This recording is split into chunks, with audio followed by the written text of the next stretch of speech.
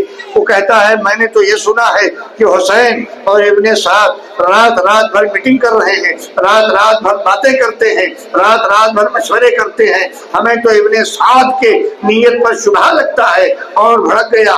یہاں تک کہ مسلسل دیکھتے دیکھتے پہلے 4000 کا دستہ تھا، اب 22,000 کا لشکر جنرال کربلا میں موجود۔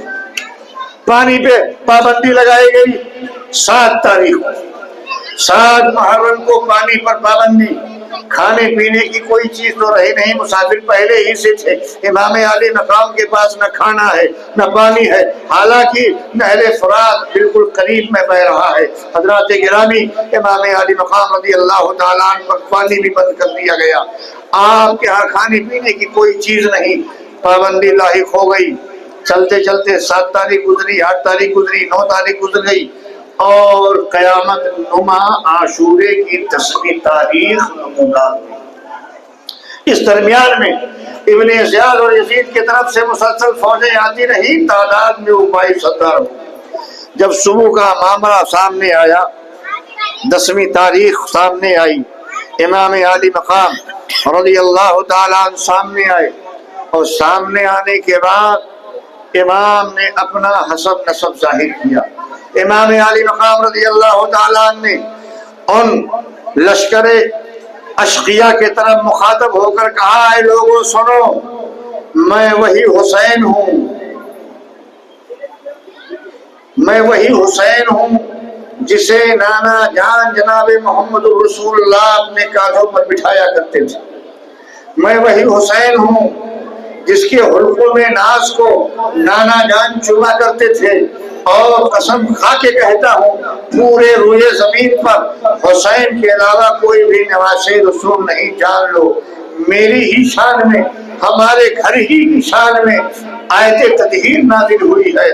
میں ہی فاطمہ کا نور نظر ہوں، میں ہی علی مرتضیٰ کا بیٹا ہوں، میں ہی نبی کا نواسا ہوں۔ اور سنو، میں یہاں اپنی مرضی سے نہیں آیا، تمہارے خطوط شاہد ہیں، تمہاری دعوتیں شاہد ہیں، تمہاری دعوتوں پر میں یہاں آیا ہوں، تمہاری خطوط پر میں یہاں آیا ہوں۔ اب جب کہ تم اپنے عہد و پیمان پہ قائم نہیں ہو تو مجھے میرا راستہ دو، میں اپنا راستہ لوں، اور جو ہمارے لیے مناسب ہو میں اپنی راہ متعین کر لوں، یا کم از کم یزید کے پاس ڈائریکٹ مجھے جانے دو، میں اپنا معاملہ طے کر لوں گا۔ مگر حالات چونکہ کچھ نہ بننے تھے، نہ بنے، تو لوگوں نے کہا ہمیں تو حکم یہ ہوا ہے کہ ہم آپ سے بیعت کا مطالبہ کریں، اگر آپ بیعت کرتے ہیں تو ٹھیک، ورنہ پھر لڑائی کے لیے تیار ہو جائیے۔ امام علی مقام رضی اللہ تعالیٰ عنہ اپنا حسب نسب بیان کرتے ہوئے جناب اشقیاء کو کہتے ہیں، ارے اتنا تو خیال کرو، اتنا تو سمجھو، اتنا تو جاننے کی کوشش کرو کہ میں وہ حسین ہوں کہ جس کی تختی کا فیصلہ قدرت نے کیا ہے،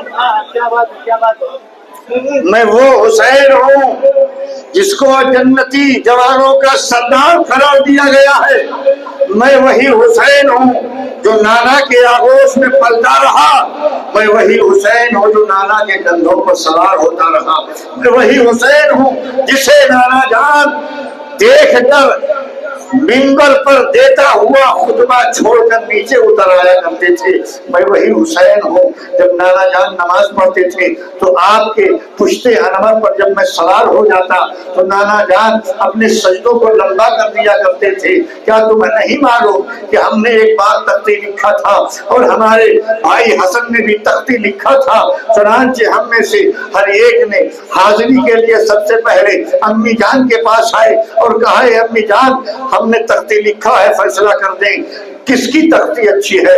ماں نے حسن کی تختی پر بھی نگاہ ڈالی، حسین کی تختی پر بھی نگاہ ڈالی، اب سوچنے لگی اگر حسین کی تختی کو ٹھیک کہتی ہوں تو حسن کے دل کو لگے گا، حسن کی تختی کو ٹھیک کہتی ہوں تو حسین کو لگے گا۔